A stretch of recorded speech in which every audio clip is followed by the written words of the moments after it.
Winfield Saunders on this 5th day of May 1975, and I will attempt to recall and read from records, etc., information about our family background. Now,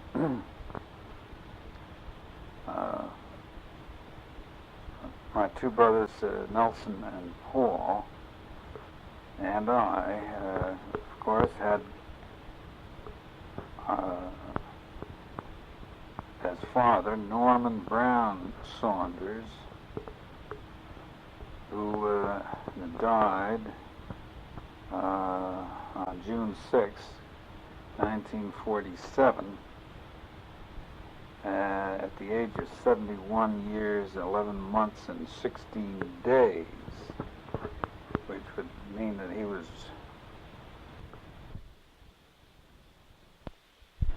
1875. He was born, according to his death certificate, of the town of Amerenik. He was born in Dunkirk, New York, and his father's name was Nelson Tillinghast Saunders, Tillingghast, who in turn had been born in Leon, New York, Leon, New York. And his mother's maiden name was Florence Brown, and she had been born in Forestville, New York. Now,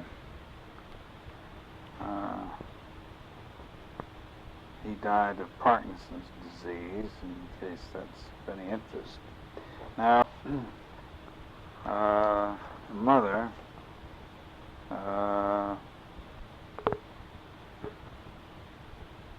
was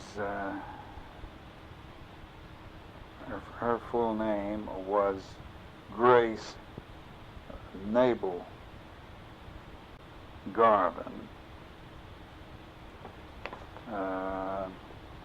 and she was born July 10, 1875, in Winsted, Connecticut, and her father's name was Winfield Garvin.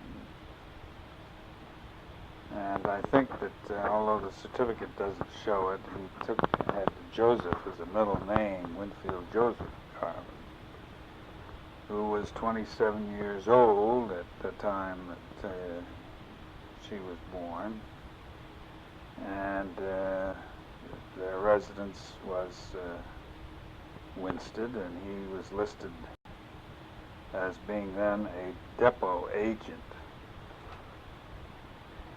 And his place of birth is just given as Maine, state of Maine. Now, her mother, while we called her Addie, I'm surprised to see here on the birth certificate that her name actually was Charlotte Adele Hurd, Adele, capital Hurd. And she was 26 years old at the time of mother's birth, and her place of birth is just Maine, state of Maine.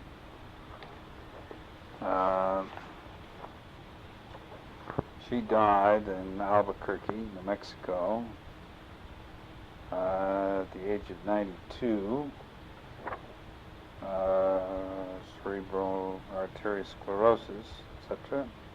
Exact date of death being August 22, 1966.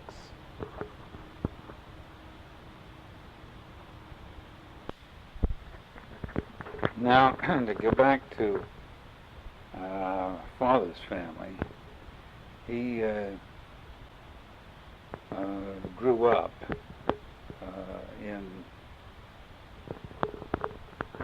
his he didn't grow up, but his early childhood was in Forestville, and he was taken out to Minnesota, Minneapolis, Minnesota, as a small boy, and he grew up out there, and he got the desire to be a physician. In due course, he came on and studied medicine at the College of Physicians and Surgeons, Columbia University. This was apparently only after a family quarrel with his father, who was just bitter about his studying to be a doctor. He wanted him to become an army officer, but the father had none of it. So he studied medicine, and somewhere toward the end of his undergraduate work, he met through a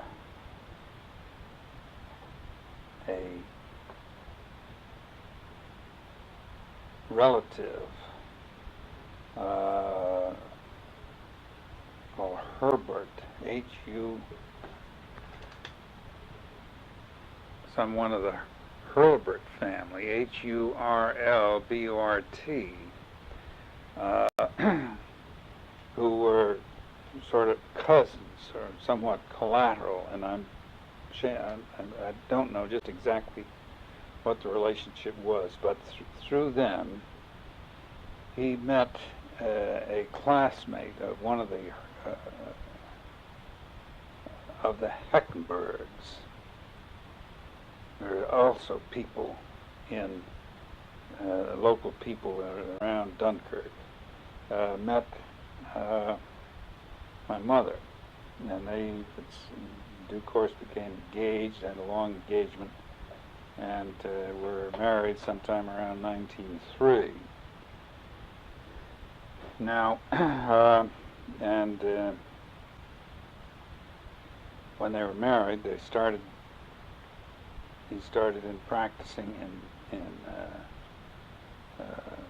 Schenectady, New York, and then shortly before I was born, February 1, 1906, they moved to Winsted, where mother came from, and he practiced medicine there until I was about 3 years old, and then they moved to Mount Vernon.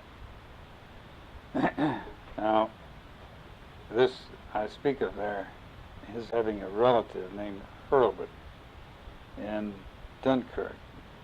There was a lawyer named Hurlburt who was about father's age, and he used to drop in and call on me in the office in New York when I was with a mutual wife. And he was a sort of a slightly garrulous but friendly chap, and I didn't really know too much about him. Our only connection was that he was a cousin of father's, but he'd stay for a few minutes and say hello. And I perhaps did know exactly what the family connection was, but he described himself as a cousin. And when we buried mother, the only other person who appeared at the little funeral service there at the graveside was Jessie F. Hurlburt. Jessie was younger than I, and a daughter of John Hurlburt, who was the cousin that I speak of, the lawyer who called on us. And John Hurlburt had also a son named Leroy, who was a lawyer with some firm of lawyers in, I think, either Buffalo or Niagara Falls. Now, about my father's mother's side of the family, I know virtually nothing. She was Florence Brown, and I would assume from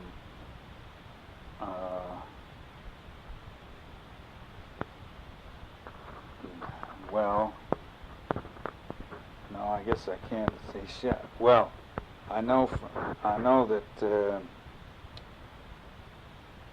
in her line there was a physician, and either Nelson or Poole has a framed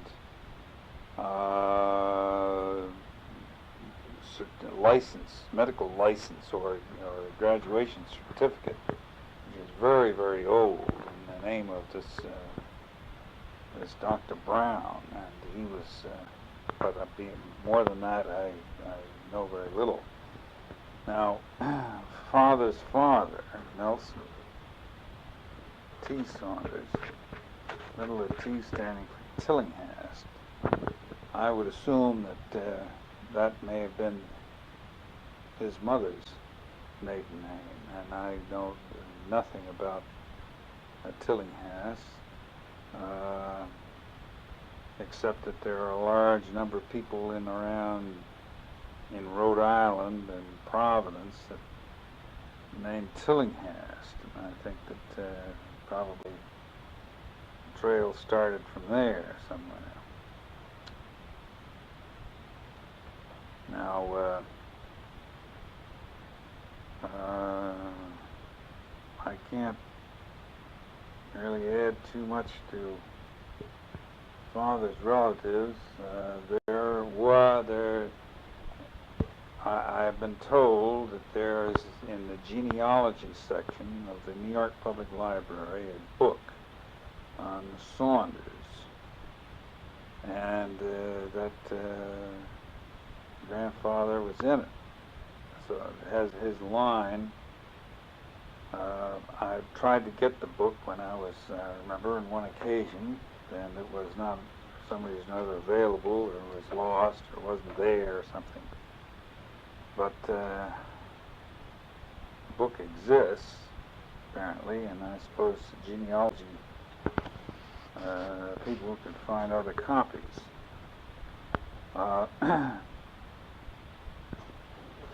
Another source of information would be this Jesse F. Hurlbert that I spoke of as having gone to the graveside. She had the address was 10 Maple Avenue, Fredonia, New York, zip code 14063. And I should have, I suppose, followed up on her, but I mean, I really didn't know anything, don't really know much about her, except that she was sort of a pleasant, somewhat middle-aged spinster that seemed to have just vegetated there in the countryside of western New York State.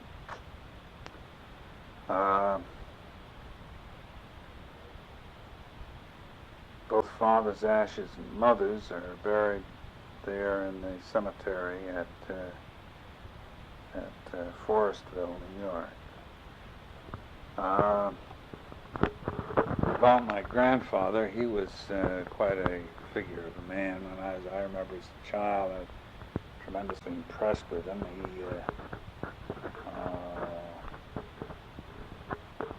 He had been a sutler in the Civil War. A sutler was a sort of a reserve officer type person who, I imagine by bribery or otherwise, got the franchise to run what we now call a PX for the troops. And I think that my grandfather probably made a bundle selling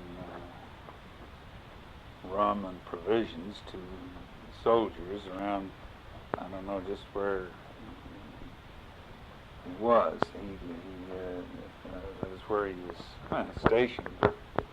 But anyhow, when the Civil War was over, this was, of course, long before Father was born.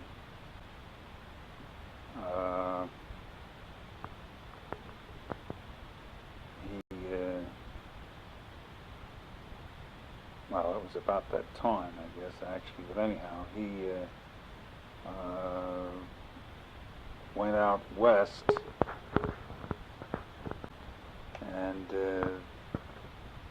as near as I can judge, just speculated in land, bought and sold real estate, and I think maybe have been a bit on the sharp side, but he at various times was very well to do, and then he'd have a bad spell, etc.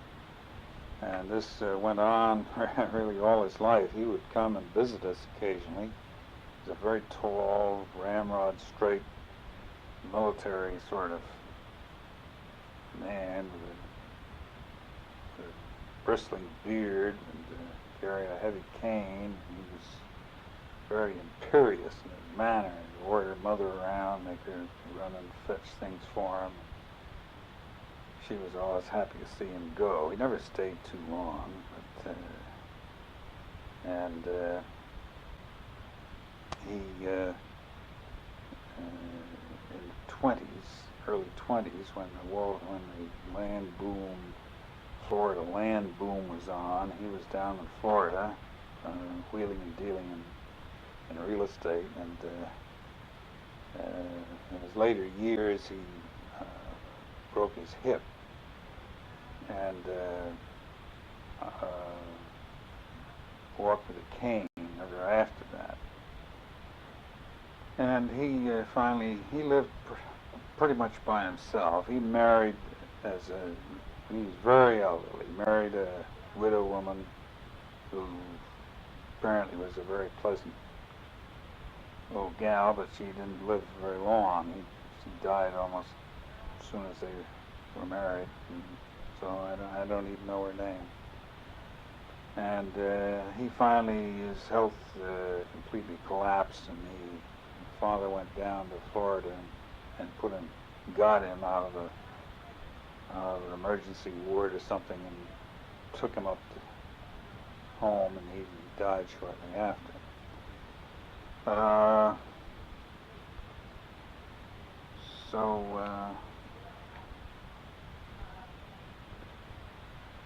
Now on to,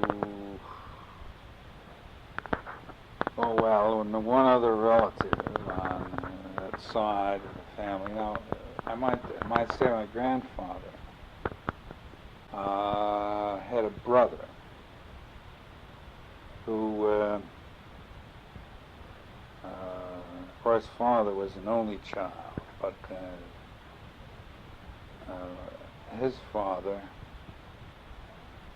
had a brother who was a lawyer who lived in Washington, D.C., and he practiced law there and was in and out of politics, as I understand it. And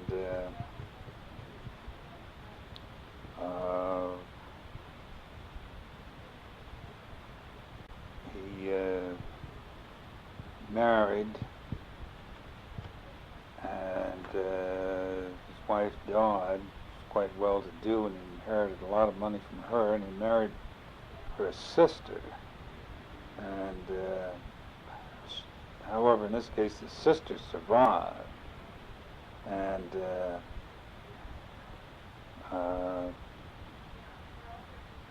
this brother's name I should be able to remember, but I can't. I don't have any records to show it. But his surviving widow, we call Aunt Julia, and she had a bundle, and she was a kind of a,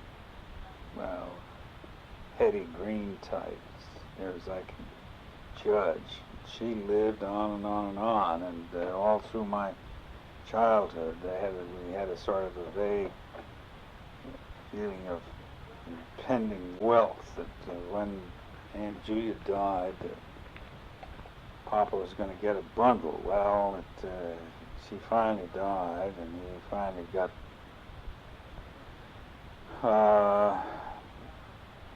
some property, and I forget how much it was, but it was far not a bundle by a long shot, because a whole raft of relatives from her side family appeared and succeeded in establishing a claim to a large part of it. Now, somewhere else in the Saunders family, I think this was a cousin of my grandfather's. Went out west in the early days and was one of the first settlers of the state of Montana, and was alleged to be a lawyer out there, became a judge, and was, I gather, did the honors over for the vigilantes. They'd get some outlaw, and he would say, yes, you're condemned. And he at least was a leading citizen somewhere there in Montana, and I think was either the first senator from Montana or was the governor of Montana. But they spelled his name Sanders, which is an alternative way of spelling the name.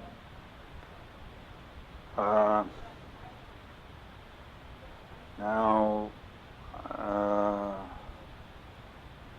can't think of anything more about that side of the family.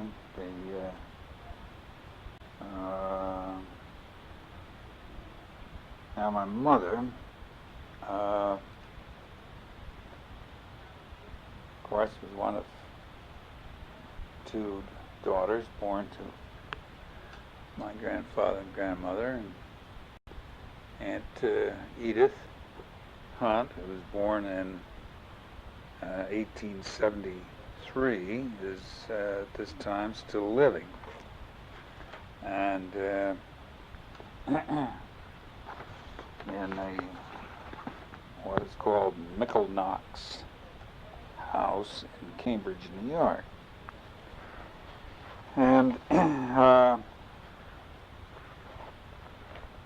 she married Henry Hunt, and they, of course, have the two children, my cousins, Charles and Ruth, you know about.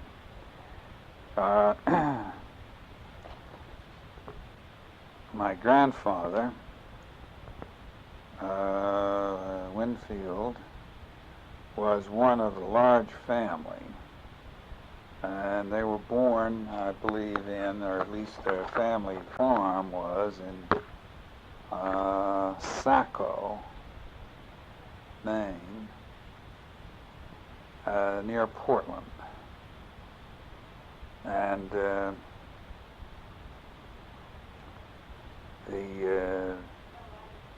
his father had a farm and a large family, and was just a typical farm family of that era, except that he was perhaps better, well, I guess was much better educated than most, because he would teach school during the winter. And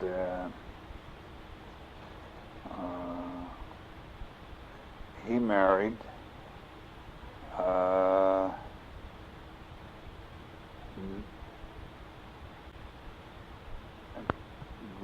let's see now. I think that his wife, I think that my grandfather's mother's name was Mary, and that anyhow her last name was Pillsbury, and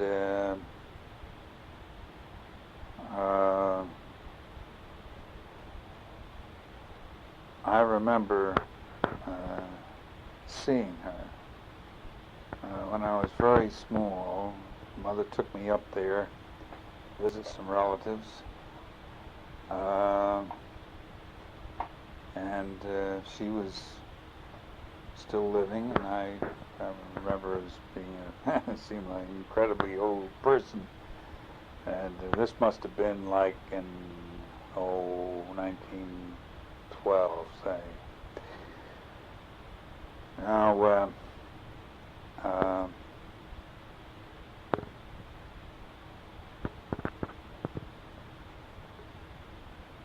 at some point, I gather, she must have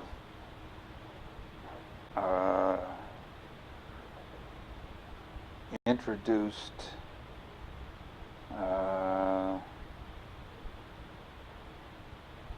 or there must have been some connection there with through which my grandfather met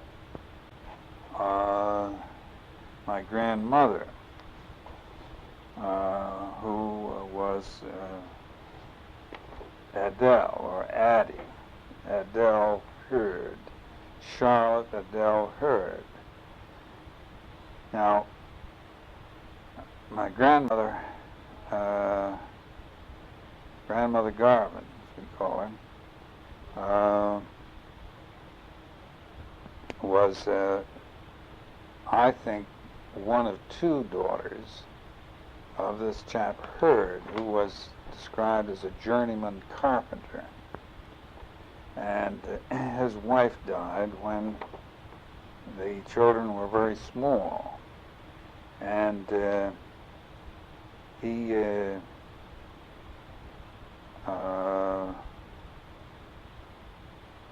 left them with his wife's sister, as I understand it, and she is the one who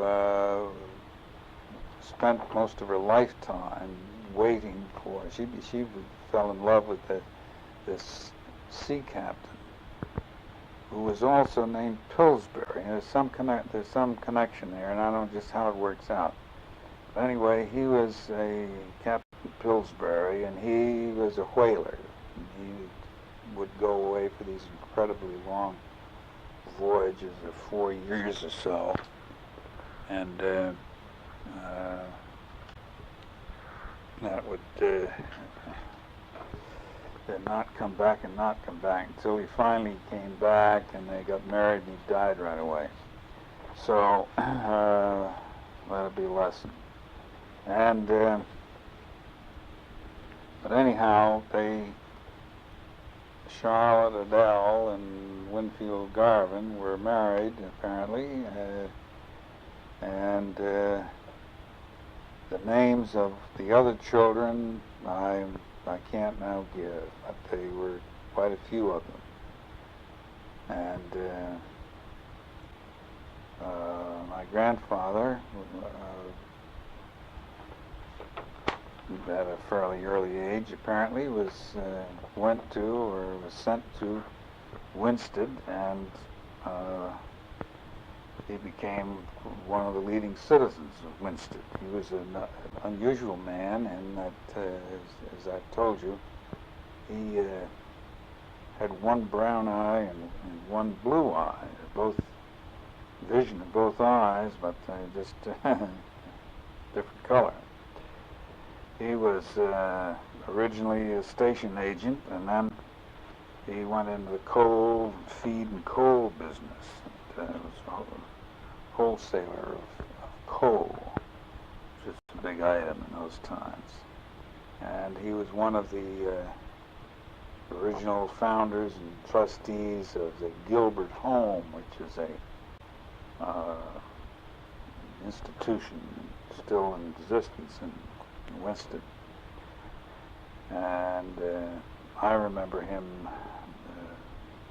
have some recollections of him. I was about 3 years old when he died, and he was very fond of his grandchildren, and he used to take me on his buggy and ride around and go down to his office. And I remember as a little child being held up to the window of his storefront office while a circus parade went by. I remember one of my childhood recollections is an elephant with a monkey riding on it going by.